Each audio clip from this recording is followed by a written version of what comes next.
Welcome to this explainer. If you spend any time at all scrolling through investing forums, watching financial media, or just browsing around social networks, you've almost certainly run into a very specific attitude towards dividend stocks. They're frequently dismissed as totally outdated, sluggish, or, let's be honest, just plain boring.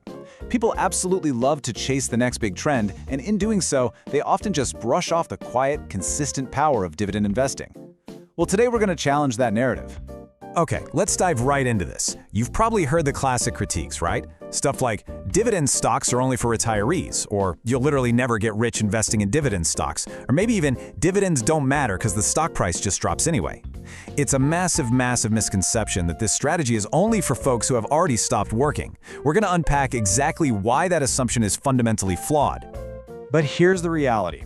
Those arguments, they completely miss the bigger picture. Critics who chase nothing but the most exciting, headline-grabbing trends are often blinding themselves to a profound long-term wealth-building engine.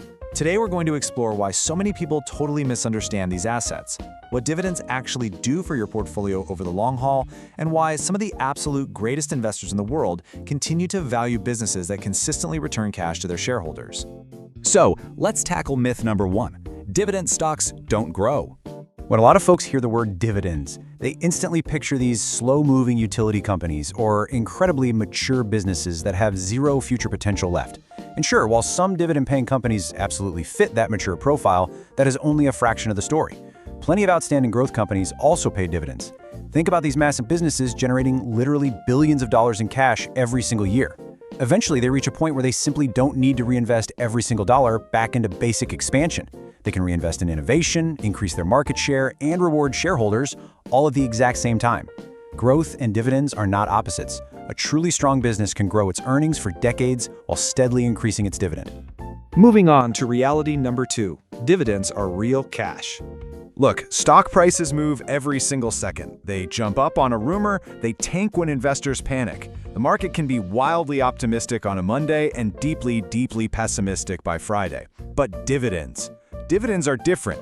They represent cold, hard, tangible reality. To put that into perspective with a concrete mathematical example, let's say you own 100 shares of a company, and that company pays $1 per share annually. You receive exactly $100 in actual spendable cash. It doesn't matter if the market is panicking, it doesn't matter if sentiment is totally pessimistic, that cash arrives. It can be spent, it can be saved, or, and this is perhaps the most powerful option for us, it can be reinvested.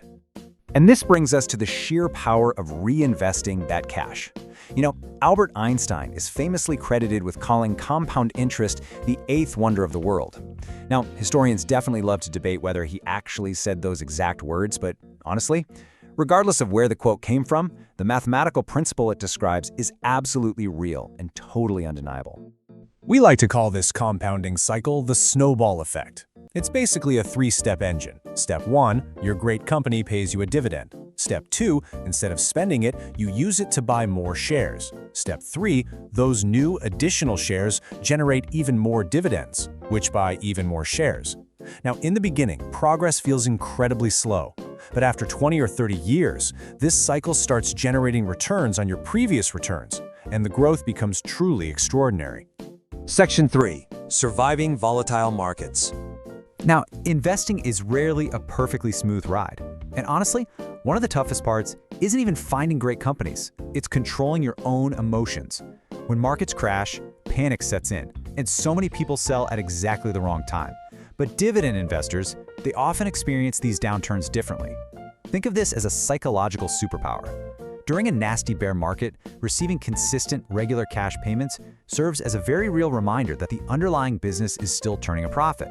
Instead of just staring at falling stock prices in despair, you're seeing income actively arrive in your account. That mental shift makes it so much easier to just stay invested, which is historically one of the most vital factors in actually building wealth. Next up, number 4, total return over yield. Okay, so a huge mistake a lot of newer investors make is blindly chasing the absolute highest dividend yield they can find. Seeing a stock offering a massive 12% dividend might sound incredible, but high yields are very often a flashing red warning sign. It could signal declining profits, a totally unsustainable payout, or a stock price that has literally fallen off a cliff because the market expects severe problems ahead. This brilliantly illustrates why dividend growth is way more important than initial dividend size. Let's compare two totally different scenarios. Company A offers a juicy 7% yield, but it never increases it. Company B starts with a modest 2% yield, but it grows that dividend by 10% every single year. Fast forward 15 to 20 years. Because its dividend kept growing alongside a healthy business, Company B will eventually produce far more income than Company A's stagnant high yield. Always focus on total return. Which brings us to number 5, why the media ignores dividends. So if this strategy is so incredibly powerful, why does it get ignored so often? Well, it mostly comes down to human nature and how the media works. Financial media naturally thrives on dramatic events. A company promising some revolutionary new technology will always generate more exciting headlines than a consumer goods company just quietly raising its dividend year after year. Steady compound growth rarely becomes breaking news, right? Huge rallies, massive crashes, and highly speculative tech opportunities. That's what dominates the conversation. But remember this, investing isn't supposed to be entertainment. Your goal isn't to experience daily excitement. Your goal is to build wealth over time. And very often, the boring strategy turns out to be the absolute most effective one. All right, Section 6, the anatomy of a great dividend company. So how do we actually go about finding these winning businesses?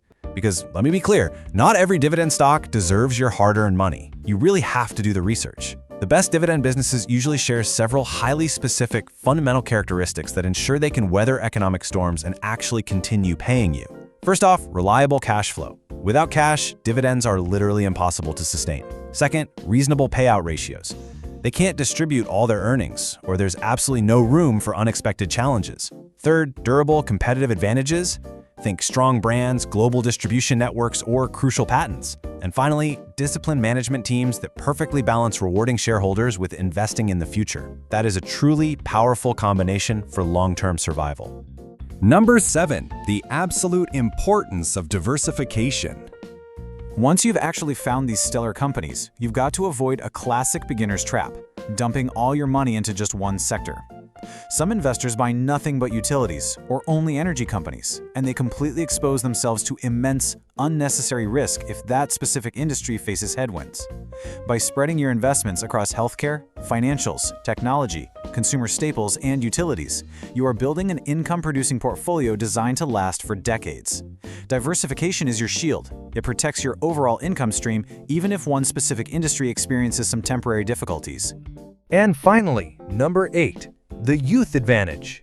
So the crucial point here is tackling perhaps the most damaging myth of all, the idea that young investors should just ignore dividends completely until they're older. The truth? Youth is actually a dividend investor's absolute greatest advantage, and the reason comes down to one simple word: time.